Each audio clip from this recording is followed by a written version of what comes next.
Narito ang malalaki at makabuluhang balita ngayong araw. Hataw Balita ngayon.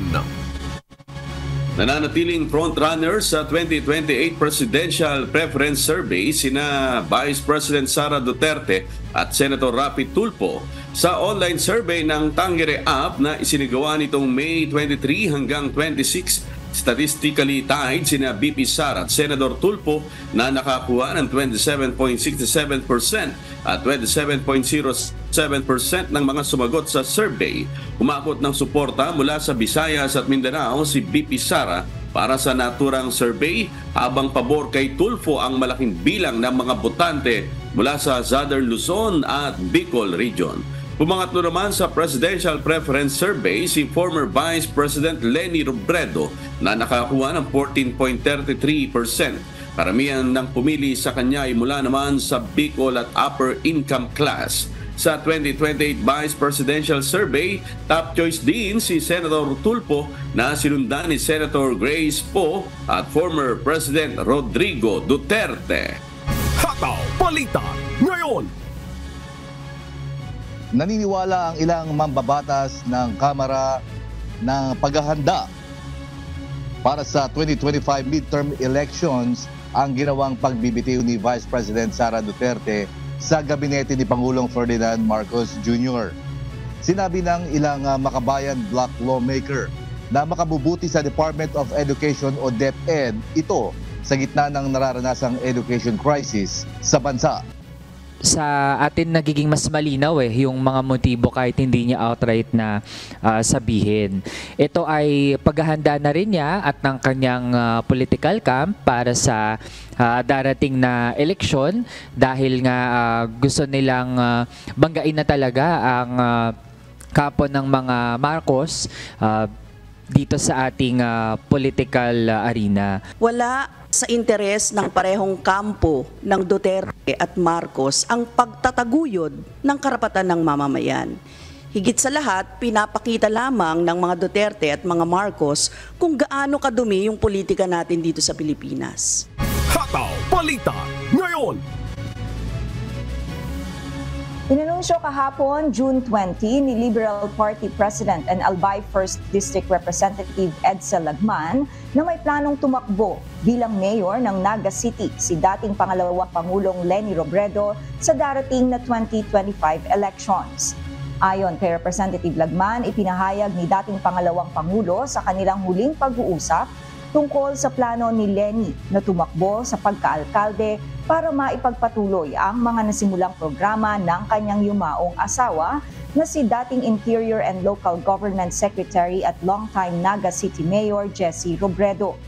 Dati nang tumanggap ng parangal si Jessie, partikular na ang 2000 Ramon Magsaysay Award for Good Governance.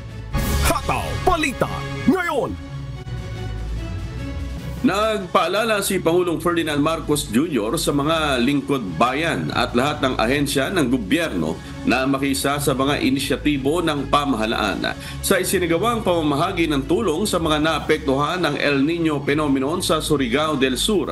Hinimok ni PBBM ang mga kawani ng pamahalaan na huwag sayangin ang nasimula ng administrasyon. Nangako naman si Pangulong Marcos na patuloy na hahanap ito ng paraan upang maresolba ang mga problema ang kinakaharap ng bansa. Pinaalalahan ko ang lahat ng mga ahensya, lingkod bayan, mga kabalikat sa gobyerno. Huwag natin sayangin ang ating mga nasimulan. Hataw Balita ngayon. Nagsagawa na ang Department of Human Settlements and Urban Development ng groundbreaking ceremony para sa kauna-unahang pabahay ng Pangulo sa siyudad ng Masbate. Si Jerry Galicia humahataw. Hataw Balita ngayon. 400,000 na unit ang inisyal na itatayo sa housing project ng Marcos administration sa Kabikulan. Batay sa talan Department of Human Settlements and Urban Development Region 5, nasa 300,000 dito ay mga informal settler family o ISF na walang bahay. Sa Bicol region, we have an estimated of 451,000 housing gap. And out of that, we have 333,000 belong to the ISF or informal settler families, and the rest, yun po ang formal sector natin. So malaki ang ating housing needs sa Bicol region, but we do not look at it as a problem. We look at it as an opportunity for housing project and also a chance for the real estate to boom in the Bicol region. Buso nito nagsagawa na ng groundbreaking ceremony sa itatayong housing project ng Department of Human Settlement and Urban Development sa siyudad ng Masbate. Nasa 4 na lang unit ng pabahay ang inisyal na planong itayo ng pamahalang nasyonal para sa mga beneficiaries. Nagkakahalaga ng nasa 1.4 milyong piso ang katumbas na halaga ng isang unit. Kailangan ay member ng Pag-ibig ang isang mamamayan na gustong maka-avail ng pabahay dito sa pambansang pabahay ng Pangulo na itatayo para sa mamamayang Pilipino. Sa halagang 5,000 piso kada buwan na huhulugan sa loob ng 30 taon na may kabuang halaga na umaabot sa 1.4 milyong piso. Ang 32 anyos na namamasukan sa isang department store, sinabing kahit isa siyang benepisyaryo ng proyekto, may pangamba pa rin siya kung paano pagkakasyahin ang sweldo. Kung ibibase sa flat rate ng Masbate, parang medyo mabigat po siya. Kasi katulad namin, nasa private sector po kami nagtatrabaho, ano lang po, 395 a day po, flat rate. Iyon nga yun, sir, yung iniisip namin na kaya ba namin yun? Kasi, paano kung kakaltas na po, maghuhulog na po. Wala na kaming kakainin. Kasi, 5,000, 6,000 lang naman kami. 1530. So, ang lang namin, kumbaga ang monthly lang namin, nasa 12,000, ganun po. Payo naman ng lokal na pamahalaan na Masbate sa mga benepisyaryo ng proyekto magkaroon ng disiplina upang maingatan ang pabahay ng pamahalaan. Ito ay biyayang pinagkaloob. Hindi po ito actually basta na lang binibigay. Ito po actually yung ibang mga pabigay po sa atin ay utang po ng gobyerno sa mga bangko na ipinamamahagi po sa atin. Ano ba ang purpose? Bakit ho nagpapamigay ng kutakot-takot na biyaya? Dahil ito po ay capital investment or human capital investment in other words. Nasa 3 gusali na may 6 na palapag ang housing project na uumpisahan ng itayo sa mga susunod na buwan. Jerry Galicia, humahataw sa Balita Ngayon.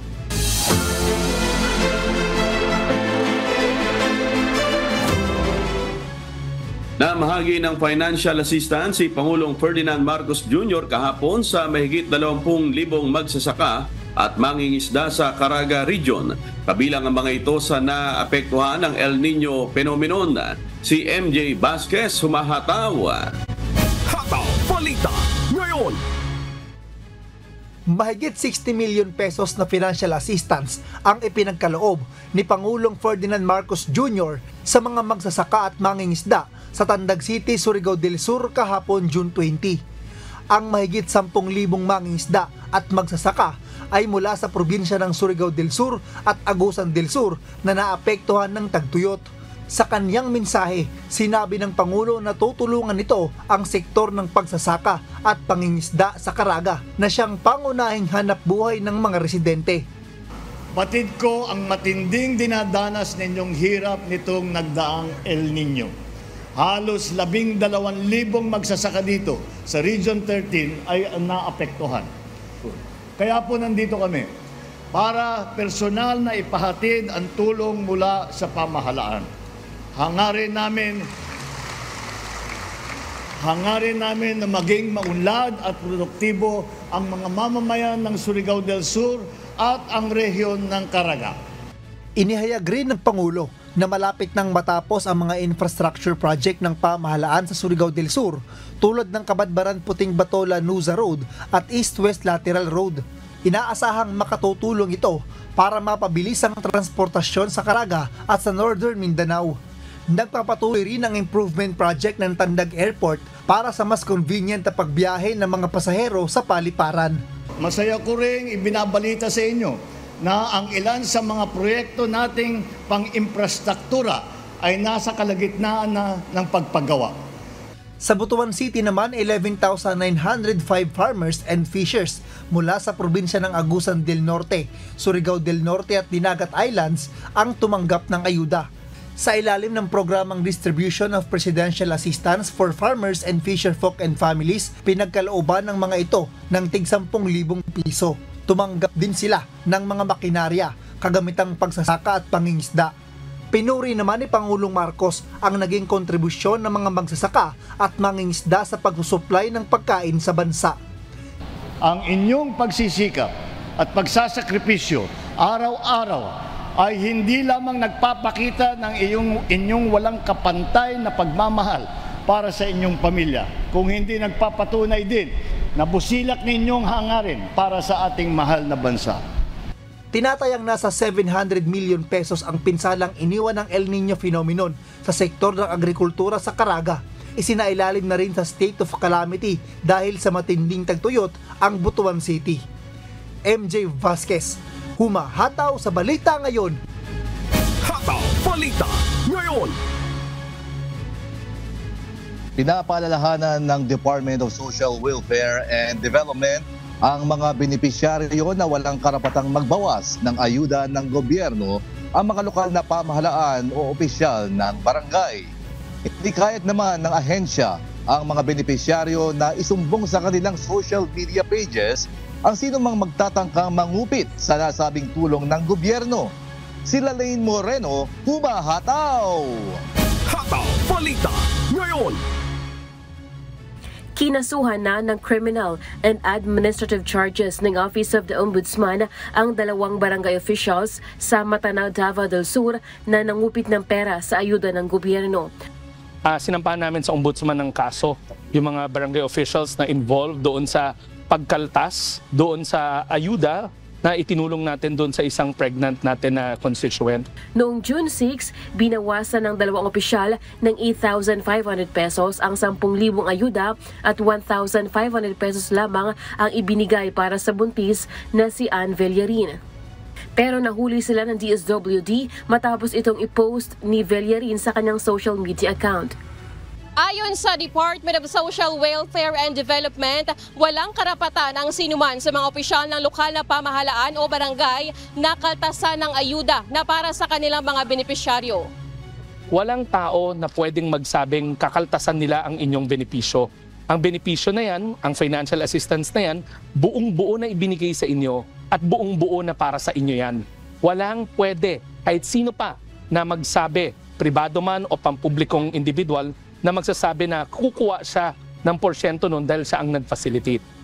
Ayon kay Secretary Gatchalian, dumadaan sa masusing validation ng listahan ng mga beneficiary kaya wala anyang makalulusot sa opisina ng DSWD. Pero kadalasang nangyayari umano ang kaltasan sa mga bahay o barangay ng mga benepisyaryo. Kaya nananawagan ito sa lahat ng mga tumanggap ng ayuda na huwag magpapaloko sa sinumang magtatangkang magkaltas sa kanilang pera. Sa halip, ingatan nila ito at gamitin ng ayon sa kanilang pangangailangan. Pag hawak nyo na yung pera, hindi na dapat lalabas ng kamay nyo yan. Kayo na may control niyan. Kasi alam naman natin na it takes 2 to tango. Ibig sabihin, walang manloloko kung walang magpapaloko. Sa mga mabibiktima ng kaltas sa ayuda, maaari silang mag-post o mag-message sa official page ng DSWD o di kaya ay i-post sa kanilang mga social media account at itagan DSWD. Sa pamamahagi ng financial assistance sa Tandag City, Surigao del Sur, tiniyak ni Governor Alexander Pimentel na walang mangyayaring kaltas sa ayuda sa kanilang lugar. Piling-pili ito, yung mga hindi pa talaga nakatanggap. Hindi po pwede yan, sasapakin ko yung kapitan. Hindi po pwede yan. Lelaine Moreno, humahataw sa Balita Ngayon.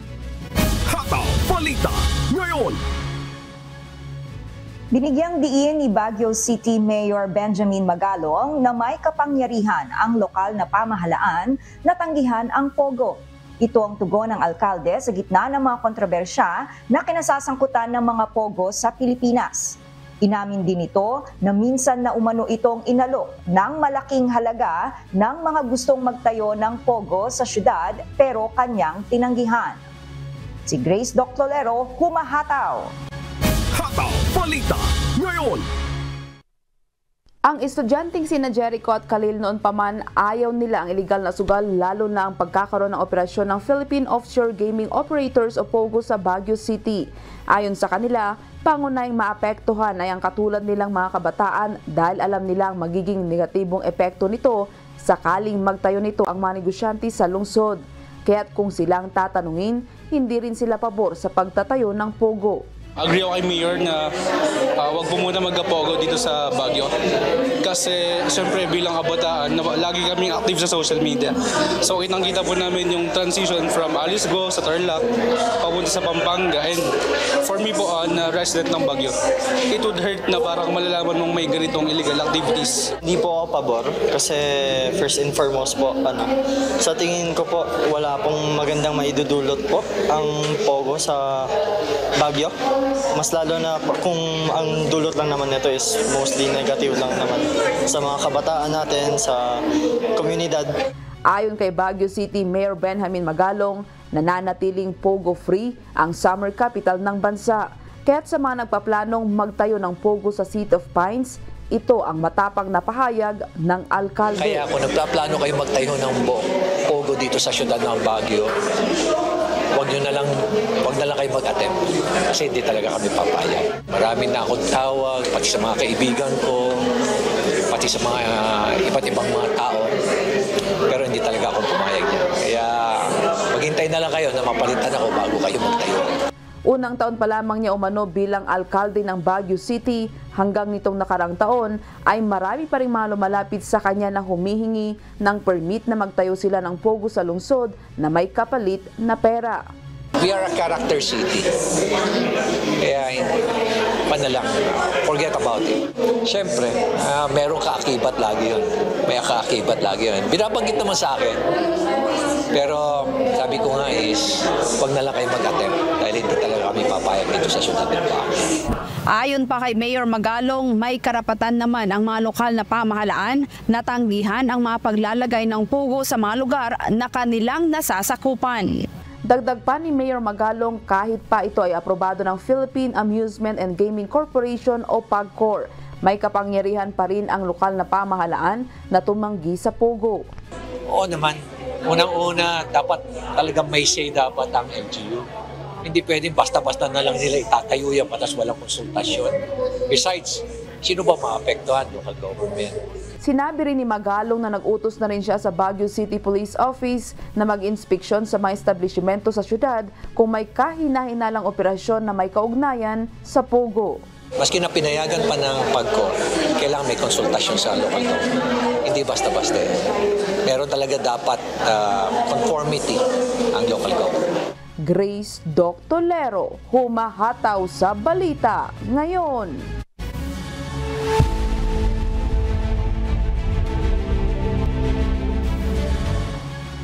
Inilista ng gobyerno ng Canada ang Islamic Revolutionary Guard Corps o IRGC ng Iran bilang isang teroristang grupo. Dahil dito, hinimok ng Canada ang mga mamamayan nito na umalis sa bansang Iran at huwag nang pumunta doon. Itong humahataw na balita ni Early Briones. Hataw Balita ngayon! Inilista sa pamamagitan ng Criminal Code ng bansang Canada ang elite force ng Iranian military na Islamic Revolutionary Guard Corps o IRGC bilang isang teroristang organisasyon noong Miyerkules, June 19. Sa pamamagitan ng nasabing hakbang, pagbabawalan ang libu-libong opisyal ng Iran kabilang ang mga opisyal ng IRGC na makapasok sa bansang Canada. Tinawag ito ng Public Safety Minister ng Canada na si Dominic LeBlanc na isang makabuluhang kasangkapan sa paglaban sa pandaigdigang terorismo. Ayon kay LeBlanc, nagpapakita ang desisyong ito ng Canada na handang labanan ng bansa ang mga teroristang aktibidades ng IRGC. Dagdag pa ni LeBlanc, ang patuloy na pagsasawalang bahala ng Iran sa karapatang pantao sa loob at labas ng Iran ay isa sa mga dahilan sa likod ng desisyong ito ng bansang Canada. Sa naturang hakbang, kinakailangan ng mga Canadian financial institution na i-freeze ang mga asset ng IRGC. Samantalang ipinagbabawal naman sa mga Canadian citizens na magkaroon ng kahit na anumang ugnayang pampinansyal sa nasabing grupo. Hinimok naman ni Foreign Minister Melanie Joly ang mga Canadians na nagbabalak pumunta ng Iran na huwag na itong ipagpatuloy. Samantalang hinimok naman niya ang mga Canadian na nasa Iran na lisanin na ang naturang bansa. Nagsimulang magkaroon ng problema sa pagitan ng Canada at Iran noong 2012 nang putulin ng Ottawa ang diplomatikong ugnayan sa Tehran dahil sa nuclear program at suporta nito sa Syrian government ng Bashar al-Assad. Lumala pa ito taong 2020 nang pabagsakin ng Iran ang eroplano ng Ukraine International Airline patungong Kyiv na may sakay na dose-dose ng Canadian citizen at permanent residents. Sa kabila na sinabi ng Iran na ito'y aksidente lamang, inakusahan ng Canada ang Iran ng pagkabigo na magsagawa ng isang walang kinikilingan at makatarungang pagsisiyasat at pag-uusig na naaayon sa international na batas. Early Briones, humahataw sa balita ngayon. Hataw Balita ngayon. Pinuri ni Russian President Vladimir Putin ang Vietnam dahil sa balancing posisyon nito ukol sa nangyayaring digmaan sa Ukraine. Inilista rin nito ang naging pag-unlad sa mga bayarin, enerhiya at kalakalan na inalathala sa dyaryo ng Communist Party ng Vietnam. Ito ang humahataw na balita ni Christy Rosacia. Hataw Balita ngayon. Sinabi ni Russian President Vladimir Putin na bilib siya sa pag-iwas ng Vietnam sa pagkondena sa Russia. Patuloy itong tumitindig sa neutral foreign policy nito sa pakikipag-ugnayan sa mga mayoryang world power. Dumating si Putin sa Hanoi noong Huwebes, June 20 para pag-usapan ang balak na itayong reliable security architecture sa Asia-Pacific region. Balak din ng Russia na palawigin ang energy investment sa Vietnam. Sinabi ni Putin na isang area of strategic importance in bilateral cooperation ang enerhiya sa lugar. Balak nitong magtayo ng Center for Nuclear Science and Technology sa Vietnam sa suporta ng Rosatom, ang nuclear energy giant na pagmamay-ari ng Russia. Pumirma ng 11 agreements and memoranda of understanding ukol sa oil, gas, nuclear science at education ang mga pinuno ng dalawang bansa noong Huwebes. Una nang sinuspindi ng Vietnam ang pagtatayo ng nuclear power plant, isang dekada na ang nakakaraan. Ngunit hindi pa tiyak kung ano ang tindig nito sa nasabing issue. Idinagdag ni Putin na lumalakas na rin ang bilateral trade sa pagitan ng dalawang bansa. Ngunit nananatili pa ring main trading partners ng Vietnam ang Estados Unidos at China. Christy Rosacia, humahataw sa balita ngayon. Hataw Balita ngayon. Sinusuring mabuti ng mga otoridad ang kalagayan ng mga manlalakbay na papasok sa Thailand. Kaugnay ito ng kanilang ginagawang pag-iingat laban sa posibleng pagkalat ng bird flu sa bansa. Ito ang humahataw na balita ni Paula Porta. Hataw Balita ngayon. Nakabantay ang mga otoridad sa mga manlalakbay na nagmula sa apektadong lugar ng H5N2 o avian influenza. Pinag-iingat ang mga ito na i-monitor ang sarili sa loob ng 14 na araw para sa anumang posibleng sintomas ng sakit. Kabilang sa mga sintomas nito ay ang hirap sa paghinga, diarrhea, pagsusuka at flu. Wala pa naman anyang naitala sa Thailand na hawa ng flu na naipasa sa tao ayon sa Department of Disease Control ng Thailand. Simula anya noong taong 2006, nananatiling free of bird flu cases and human ang bansa. Samantala, ang mga ahensya kabilang ang Department of National Parks, Wildlife and Plant Conservation at ang Department of Livestock ay nakikipag-ugnayan sa isa't isa upang subaybayan kung may outbreak sa mga hayop. Paula Porta, humahataw sa balita ngayon.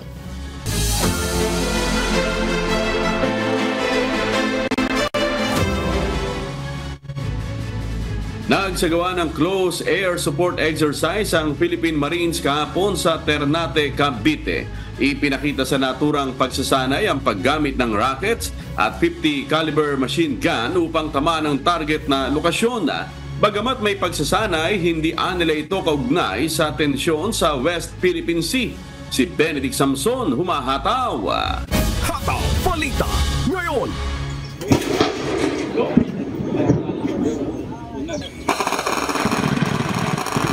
Sunod-sunod daw malingaw-ngaw ang mga pinakawalang racket at bala ng 50 caliber gun ng AW-109 helicopter ng Philippine Marines. Sa isinagawang pagsasanay, inasinta ang bahaging ito ng Ternate, Cavite. Bahagi ito ng close air support exercise ng Philippine Navy Marines upang maipakita ang kanilang kakayanan. Bukod sa paggamit ng rocket at machine gun, nagpalipad din ang unarmed drone. At pumwesto ang Marines bilang forward observer at snipers bilang second forward observer. Ang sinokis po namin ngayong araw is kung ano ba talaga yung MASA. MASA stands for Marine Aviation Support Activity. It primarily focus on enhancing our capabilities, develops interoperability, and strengthening the coordination using the aviation assets for air and ground operations. Nilinaw naman ng Philippine Marines na hindi lamang sa gera ginagamit ang ganitong uri ng air assets kundi maging sa mga humanitarian assistance.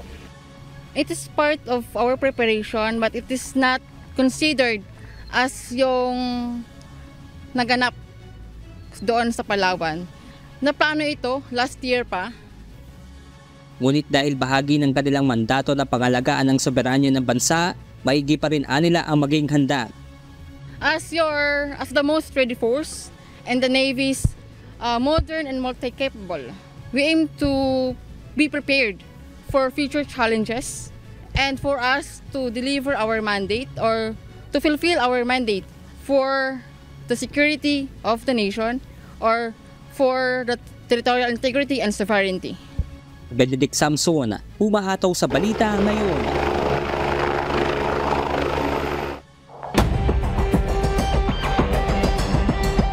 Mahigit kalahating milyong halaga ng hinihinalang shabu ang na-recover at nakumpiska sa isang high-valued individual ng mga operatiba ng Teresa Municipal Police Station. Samantala, na-relieve na sa pwesto ang polis na nag-viral sa social media dahil sa paglalabas ng baril dahil sa away kalsada. Si Jolitz Matangad, humahataw! Hataw Balita ngayon! Arestado ng mga otoridad ang isang high-value individual sa isang malawak na operasyon ng Teresa Municipal Police Station kahapon June 20. Ayon sa mga otoridad, nagsagawa ng bypass operation ang Teresa MPS katuwang ang Philippine Drug Enforcement Agency o PDEA na nagresulta sa pagkakaaresto ng suspect na kinilala si alias Pau Pau, 24 na taong gulang. Nakumpiska sa suspect ang 6 na pakete ng hinihinalang shabu na may bigat na 85 gramo at may street value na 570,000. Sa kasalukuyan, nasa kustodiya na ng Teresa Custodial Facility ang nasabing suspect na naharap sa reklamong paglabag sa Comprehensive Dangerous Drugs Act of 2002 o Republic Act 9165.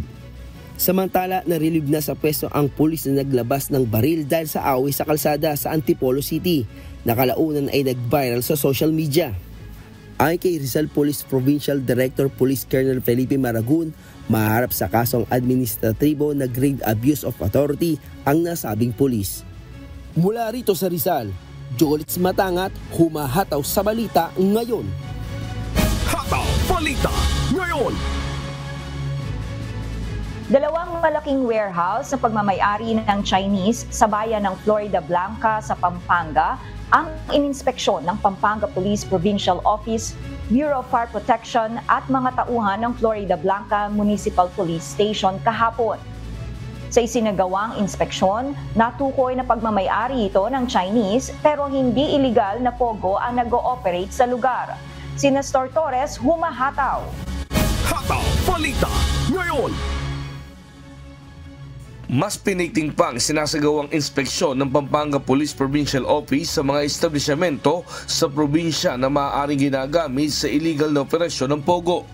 Patuloy ang house-to-house inspection sa 3 syudad at 19 na bayan sa probinsya, katuwang ang mga lokal na pamahalaan at mga opisyal nito. Kahapon, June 20, 2 malalaking warehouse sa bayan ng Florida Blanca ang pinasok ng PNP kasama ang Bureau of Fire Protection at mga kinatawan ng Municipal Business Office at Engineers Office. Filipino-Chinese ang operator ng isa sa mga bodega na ayon sa staff ay pagawaan at imbakan lamang ng adhesives. Ay, wala po. Wala po kaming tinatago po. Ano lang sir, talaga adhesive lang talaga sir yung dito. Okay lang sir, mas maganda sir. Mas maganda yun na inspection talaga. Kahit every year po yung inspection. Bandang 1:00 naman ng hapon, isa pang malaking warehouse ang pinasok ng mga otoridad sa barangay San Jose na pagmamay-ari rin ng isa pang Chinese. Wala sa lugar ang nasabing may-ari at ang humarap lang ay ang tauhan nito. Wala naman po. Lahat po dito ay illegal. Actually, pagawaan po ito ng concrete poles. Kung gusto nyo po, i-check nyo din naman po yung mga certificate namin. Ano yung concrete na? Concrete poles po, mga poste para sa internet. Samantala, sa kabuuan ay 5 warehouse nang na-inspeksyon ng PNP sa bayan ng Florida Blanca na pagmamay-ari ng mga Chinese. Mostly yung mga tauhan nga nila yung nating na i-interview at na nakakausap sa mismong establishment. At the same time ay during the inspection ay wala naman tayong nakikitang mga violation sila. Nag-inspeksyon na rin ang PNP sa mga warehouse at malalaking business establishment sa Apalit, Guagua at Bacolor, ngunit wala naman ditong nakitang ginagamit sa illegal na operasyon ng Pogo. Nestor Torres, humahataw sa balita ngayon. Hataw Balita ngayon. Inuumpisa na ang rehabilitasyon ng Jose Panganiban Port sa probinsya ng Camarines Norte. Formal namang isinagawa ang groundbreaking ceremony ng pagsaayos ng naturang pantalan. Si Brian Baldarahe, humahataw. Hataw Balita ngayon. Tuloy-tuloy na ang isinasagawang pagsasaayos at rehabilitasyon ng Jose Panganiban Port sa probinsya ng Camarines Norte. Ang nasabing pantalan ay isang cargo port na inaasahan na makatutulong sa pagpapasigla ng kalakalan sa probinsya at maging sa Bicol Region. Ayon sa Philippine Ports Authority o PPA, sa oras na matapos ang improvement project ng Jose Panganiban Port, magsisilbi itong logistic hub sa rehiyon dahil sa strategic location nito na matatagpuan sa gitna ng Bicol at National Capital Region. Magiging tulay din ang naturang pantalan para maiparating sa ibang mga karatig na bansa ang mga produktong lokal mula sa Camarines Norte at iba pang probinsya gaya ng coconut byproduct, iron oil, silica, copra at iba pa. Magbubukas din ang naturang pantalan sa mga foreign cargo at 2 non-ro-ro vessels sa bayan ng Jose Panganiban pagdating ng 2032. We will adapt kung ano ang kailangang gawin na improvement pa dito sa port. Pero sa ngayon, ang layunin natin ay maging common user terminal siya. Ibig sabihin, kung ano man ang kailangan ay ma-address ng pantalan na to kung ano yung mga pangangailangan sa mga kargamento. Dahil sa pagsasaayos ng naturang pantalan, mas tataas naman ang kapasidad nito upang tumanggap ng mga foreign cargos. Mula 8.73 metric tons, magiging 18.516 metric tons na ang mga kargamento na pwedeng dumaan dito. June 19, isinagawa ang groundbreaking ceremony ng rehabilitation ng newly improved Jose Panganiban Port sa Barangay Osmeña, Camarines Norte. Pinangunahan ito ng mga opisyal ng lalawigan kasama ang pamunuan ng Philippine Ports Authority. Dumalo rin sa nasabing aktibidad si Senator Robin Padilla.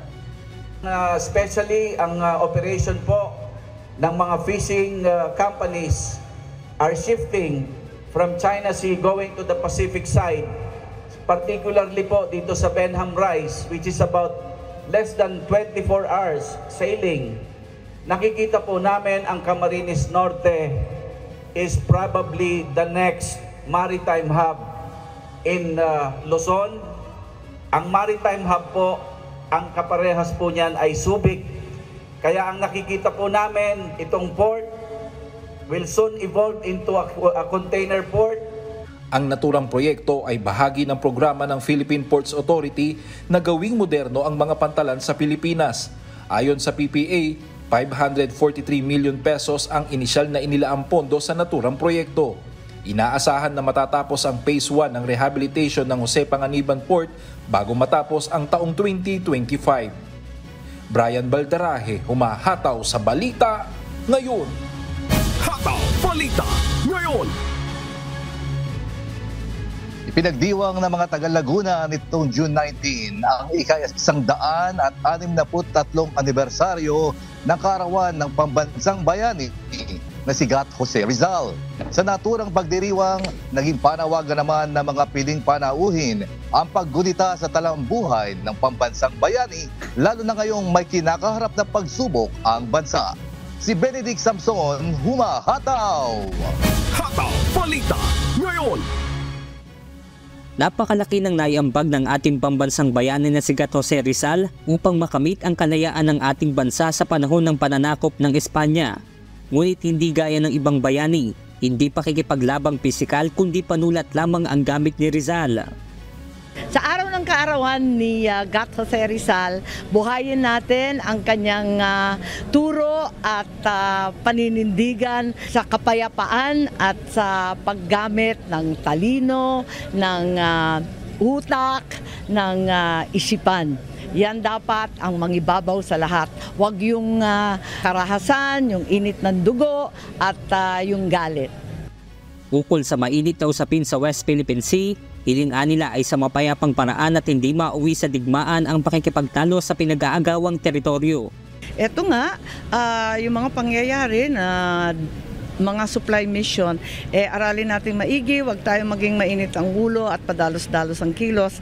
Kinakailangan tignan natin ang ebidensya kung ano ba talaga ang pangyayari at ipagtanggol natin ang ating soberanya, pero sa kabila nun, isipin natin na ang digmaan ay hindi solusyon sa anumang problema. Tulad ng sinabi ng ating dakilang bayani, Gat Jose Rizal, ang karahasan ang hindi ang solusyon. Ngayong sunod-sunod ang mga naitatalang insidente sa West Philippine Sea, naniniwala ang isang senador na hindi solusyon ang digmaan at kasabay ng pagdiriwang ng kaarawan ng ating pambansang bayani, nananawagan din sila na ating gunitain ang talambuhay ni Gat Jose Rizal.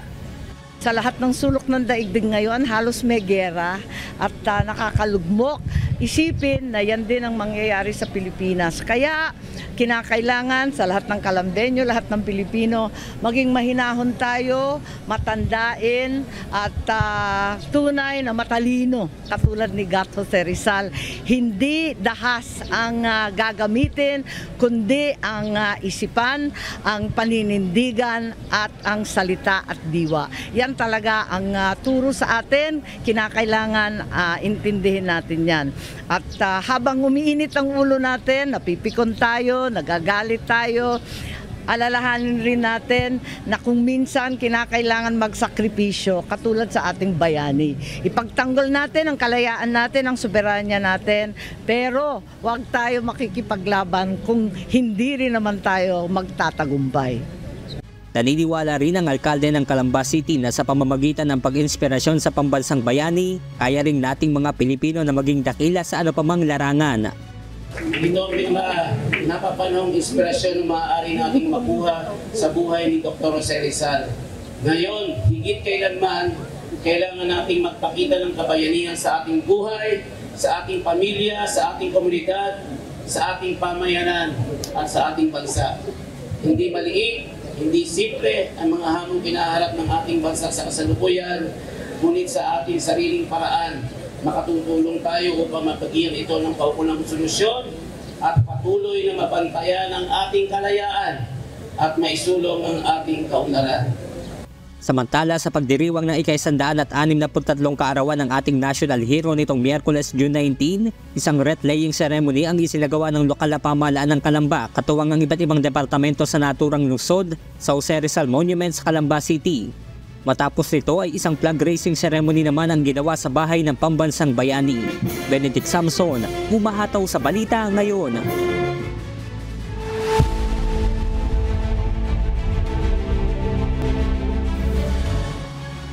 Napatay ng United States military ang isang senior ISIS official matapos ang airstrike na ginawa ng grupo sa Syria nitong linggo. Mula sa Edmonton, Canada, may humahataw na balita si Charles Corpuz live. Hataw Balita ngayon! Charles, sino ang sinasabing senior official ng ISIS na napatay ng US military?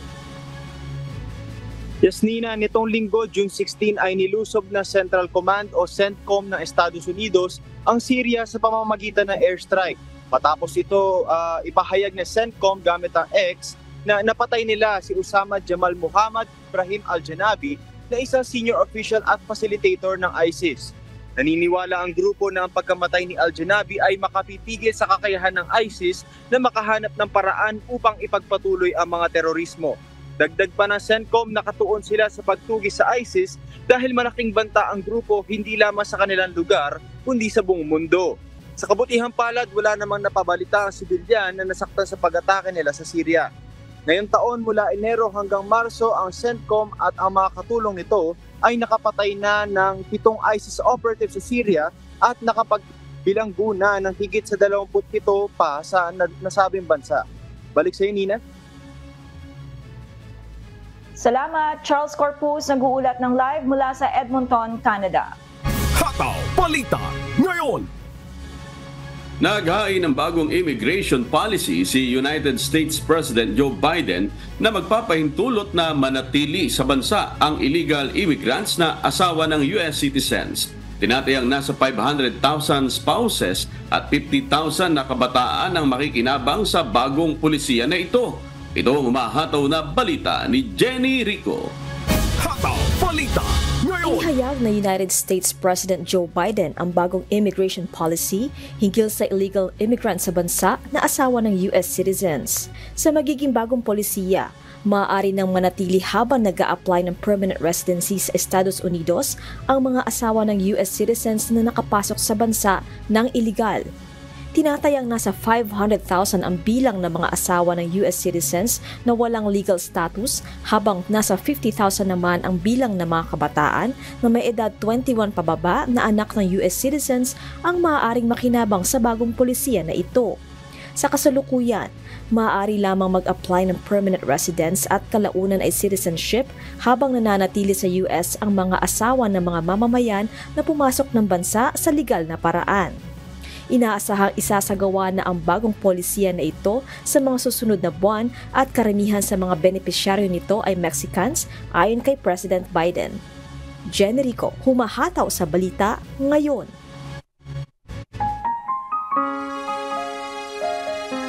At sa aming ibabahaging mga salita ng Diyos na ating sandigan mula sa unang Tesalonica Kapitulo 5, talatang 15. Tingnan nga ninyo na huwag gumanti ang sino man ng masama sa masama, ngunit sundin ninyong lagi ang mabuti, ang isa'y sa iba at sa lahat.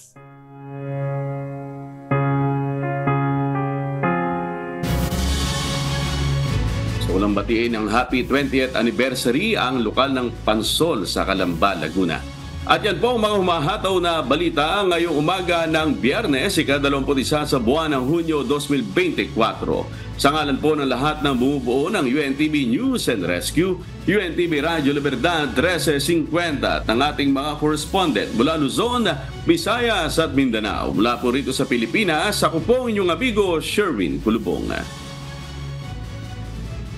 At yan po ang humahataw na balita sa iba't ibang panig ng mundo ngayong araw ng Friday morning, June 21, 2024.